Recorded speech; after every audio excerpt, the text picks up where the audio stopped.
Olá!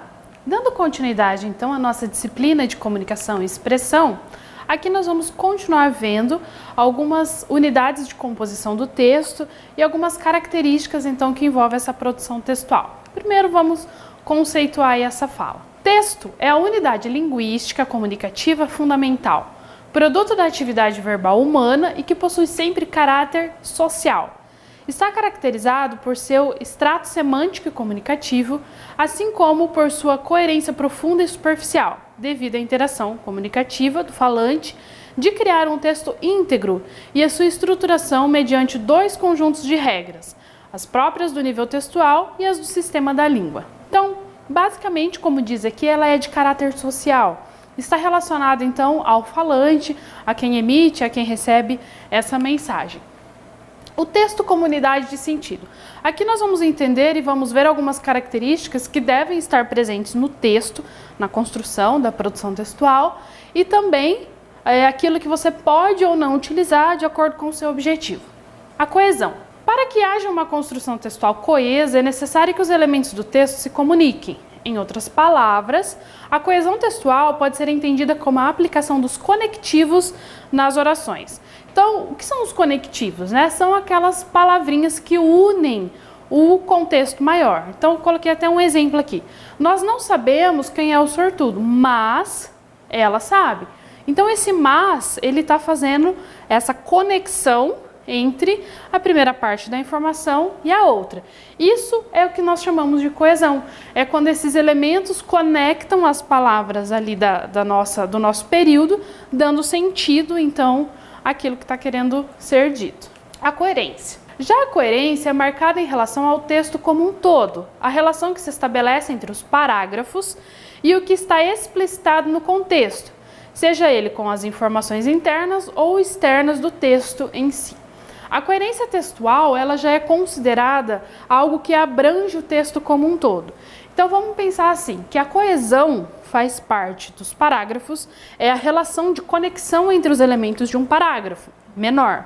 A coerência já é o todo, então é aquilo que se estabelece. Os parágrafos também têm que estar conectados, né? As ideias do começo, do desenvolvimento e da finalização do seu texto têm que estar conectados. Então esse todo, essa abrangência maior e essas informações extras também, né? Essas informações e dados que nós colocamos no texto, faz parte da coerência. Então vamos pensar no texto como um todo.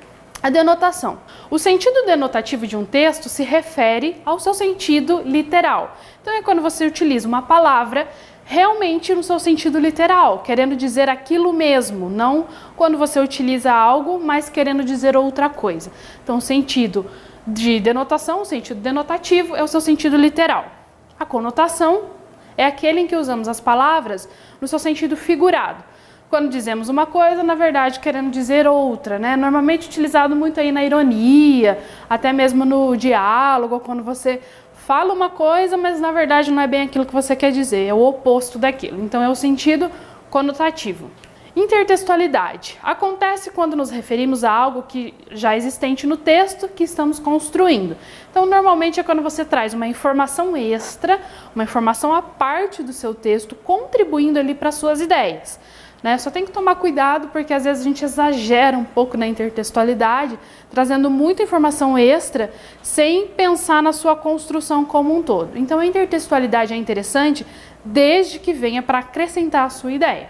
A ambiguidade ocorre quando uma frase ou expressão gera o duplo sentido de interpretação. Normalmente a ambiguidade a gente utiliza para dar algum sentido de humor, engraçado naquela frase ou até mesmo de ironia.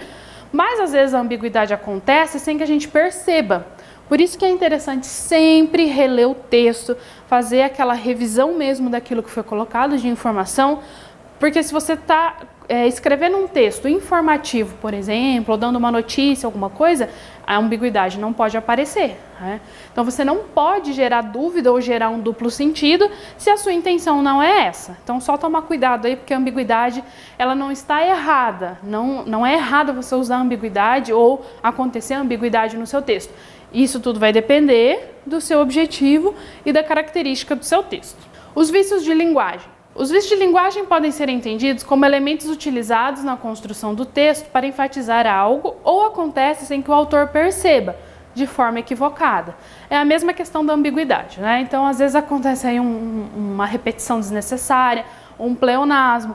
Pode ser intencional, vai depender do seu objetivo, e pode ser de forma equivocada. Por isso que é sempre importante revisar aquilo que foi feito para ver se esses vícios de linguagem aí aconteceram de forma equivocada, né, sem que você percebesse, ou se for intencional. Agora, se for realmente intencional, se é aquilo mesmo que você quer dizer, não tem problema nenhum utilizar, mas só lembrando qual é sempre o objetivo daquela construção textual. Gêneros do discurso como produto da interação verbal. Os gêneros do discurso são determinados pelo discurso e surgem em todo o ato comunicativo humano.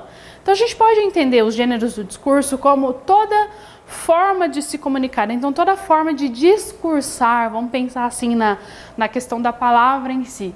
Então tudo que você consegue discursar, passar uma informação, falar sobre algo, a gente pode classificar então como os gêneros do discurso. E aí, Bakhtin, que ele sempre traz essa concepção do que é o gênero do discurso, classifica os gêneros discursivos como primários e secundários. Os primários são os mais simples, relacionados sobretudo com o campo da oralidade, como o diálogo, o qual é considerado a forma mais clássica de comunicação, conferindo importância singular às ideologias cotidianas. Já os secundários são os mais complexos, como o romance, o conto, a crônica, o artigo de opinião, os manuais de instrução, os textos científicos, oficiais, publicitários, a redação escolar, entre outros.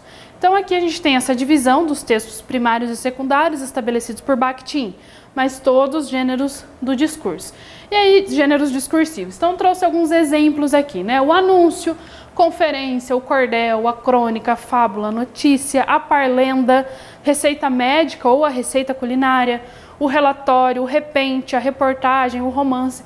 Todos esses gêneros, eles podem ser classificados, então, como os gêneros discursivos. Aí, claro que eles vão se dividir aí entre os primários e secundários, segundo Bakhtin, mas todos eles podem ser classificados e entendidos como gêneros discursivos. É isso. Muito obrigada e até a próxima.